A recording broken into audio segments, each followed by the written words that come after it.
के बाद सबसे बड़ी दीवार है विश्व की। जी जी।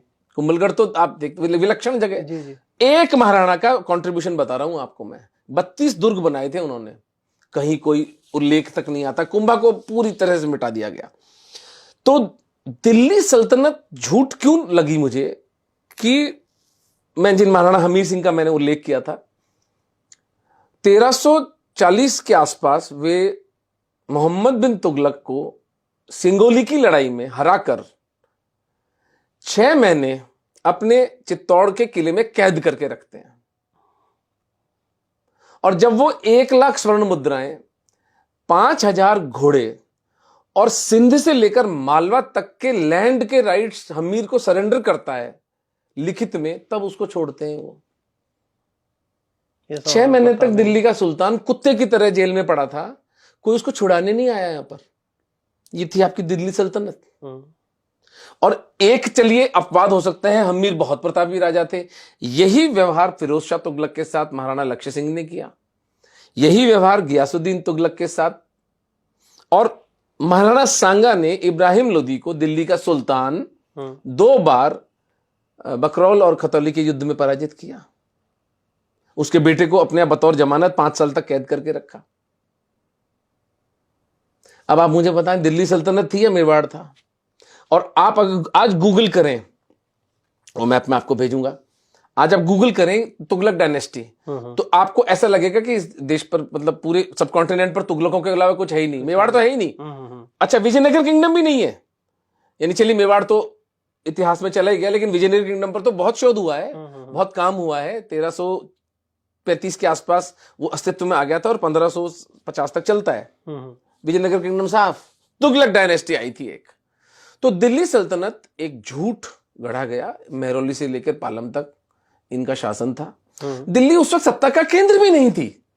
जो आज दिल्ली भारत की राजधानी है, उस वक्त राजधानी नहीं थी। उस वक्त सत्ता का केंद्र था मेवाड़, सत्ता के केंद्र थे जयपुर, सत्ता का केंद्र चंदेरी, रायसेन, कन्नौज, दक्षिण में आप गुजरात चले जाएं, हम लोग इधर मालवा, ये सब बड़े बड़े राज्य थे।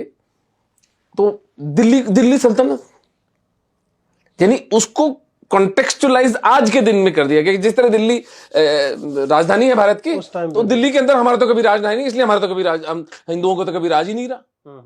अरे भाई, दिल्ली थी ही नहीं, राज कहां से होता? दिल्ली तो अभी मुगलों के मध्यकाल में लगभग 16वीं शताब्दी के आसपास अस्तित्व में आई है। उससे पहले दिल्ली कहीं थी नहीं। तो दिल्ली सल्तनत नाम का झूठ इस देश के मक्कार, झूठे, बेईमान, बिके हुए इतिहासकारों ने गढ़ा और हमारे गले बच्चों के गलों में ठूसा गया। और मेवाड़ के महिमाशाली महाराणाओं का इतिहास हमारे स्मृति से, हमारे जीवन से, हमारे मॉरल फाइबर से, हमारे इंटेलेक्चुअल रीच से पूरी तरह से पोंछ डाला गया। मैं इस पुस्तक के अंत में डिमांड करता हूं कि एक निष्पक्ष इंक्वायरी, निष्पक्ष स्पेशलिस्ट की इंक्वायरी, विदेशों से बुला के हम चाहे बिठाएं उनको, और वो जज करें कि जो इतिहास इस देश में लिखा गया वो उचित था, या इन झूठे मक्कार इतिहासकारों को इनके कुकर्मों की, दुष्कर्मों की, इनको दंड दिया जाए। कुछ ऐसे और हिंदू राजाओं पे चर्चा कीजिए जो आपको, मतलब इसी दौरान जिनसे आपका साक्षात्कार हुआ। क्योंकि और में आते हैं, जैसे अहोम साम्राज्य ही है और उसके लचित बुर्फुकान है, अभी चर्चा में आया जब मोदी जी ने उनके बारे में कहा, और कैसे मतलब घाटी में छोटी छोटी नाव से पूरा उनके चोल, पांड्याज और चेराज ये हैं जो जिनका शासन जो है उधर कंबोडिया तक जाता था, और नेवल पावर तो उनकी अनपैरेलल थी, जो हमारे इंडियन मिलिट्री लिटरेचर में पढ़ाया जाता है उनका, लेकिन नॉर्मल लोगों को ये नहीं बताते हैं। दिल्ली सल्तनत में पूरा एक चैप्टर है और इनके ऊपर पैराग्राफ्स होते हैं। तो ऐसे कौन से और राजा हैं जो इतने प्रभावशाली और महिमावान थे, जिनके बारे में हम जानते तक नहीं? बहुत अच्छा प्रश्न किया आपने अजीत। मेरे विचार से इसके अंदर हम ये सोच सकते हैं कि एक तो शाहिया डायनेस्टी, जिसने की मैं पहली बार नाम सुन रहा हूं। अनंगपाल, भीमपाल, जयपाल, ये पूरी एक चेन है राजाओं की इनकी, अच्छा, जिन्होंने गजनी, ये पाल वंश से अलग है? नहीं, पाल वंश अलग है, पाल वंश अलग है। ये शाहिया डायनेस्टी कहलाती है, शाहिया साम्राज्य। पंजाब और मुल्तान और इवन जो वेस्टर्न फ्रंटियर है पाकिस्तान की तरफ, उस तरफ ये राज्य सबसे पहले ये इनकी भिड़ंत जो मुसलमान आक्रांत आए थे इन्हीं से हुई थी। और इन्होंने 400-300 साल तक रोक के रखा उनको। वो 300 साल तो कोई मायने नहीं रखता इस देश के इतिहासकारों के लिए।